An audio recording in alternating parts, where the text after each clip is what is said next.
নমস্কার বন্ধুরা, house wife Monika চ্যানেলে আপনাদের সবাইকে স্বাগত। আজকের রেসিপি চা।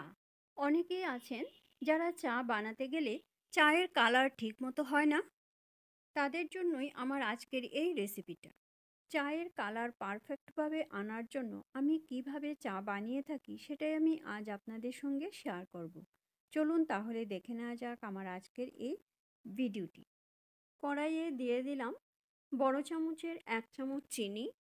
চিনি দেওয়ার পর অনবরত এভাবে নেড়ে চিনিটা গলে যাওয়া পর্যন্ত অপেক্ষা করব। দেখুন চিনি একদম গলে গেছে। এখন আবারও এভাবে নেড়ে কালারটা চেঞ্জ হওয়া পর্যন্ত অপেক্ষা করব। তবে যেন পুড়ে না যায় এদিকে খেয়াল রাখতে হবে। বেশি পুড়ে গেলে চায়ের মধ্যে একটা তিতকুটে ভাব চলে আসবে, চাটা খেতে ভালো লাগবে না। চিনি দেওয়ার সময় চুলার ফ্লেমটা একদম লোতে রাখতে হবে। দেখুন ক্যারামেলের কালারটা একদম ঠিকঠাকভাবে এসে গেছে।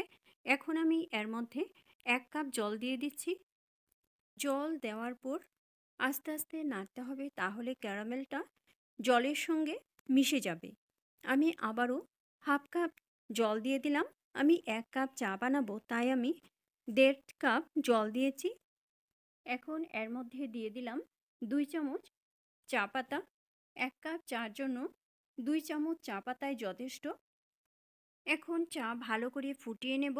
আমি 1 কাপ চা বানাচ্ছি, তাই জল ফুটে যখন 1 কাপ পরিমাণ থাকবে তখন চুলা থেকে নামিয়ে সেঁকে নেব।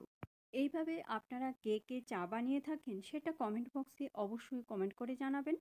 আর যদি কেউ না বানিয়ে থাকেন তাহলে অবশ্যই একবার বানিয়ে খেয়ে দেখবেন, আপনাদের কাছেও খুব ভালো লাগবে আর আপনাদের চায়ের কালারও খুব সুন্দর হবে। আর এভাবে নেড়ে দিতে হবে। দেখুন চায়ের জলটা অনেক ঘন হয়ে এসেছে, আর খুব বেশি জাল করার প্রয়োজন নেই। দেখুন চায়ের জল কমে 1 কাপ পরিমাণ হয়ে গেছে আর চাটাও ঘন হয়ে এসেছে। এখন চুলার ফ্লেম বন্ধ করে সেঁকে নেব। কাপে নিয়ে নিয়েছি 2 চামচ গুঁড়ো দুধ। আমি এখানে এভরিডে দুধ নিয়েছি।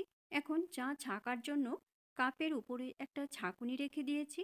এখন চা ছেঁকে নিয়ে দুধটা ভালো করে মিশিয়ে নিলেই আমাদের পারফেক্ট চায়ের কালার আনার জন্য আমি যেভাবে চা বানিয়ে থাকি, পদ্ধতিটা ভালো লাগলে অবশ্যই লাইক করবেন আর বন্ধুদের সঙ্গে বেশি করে শেয়ার করবেন।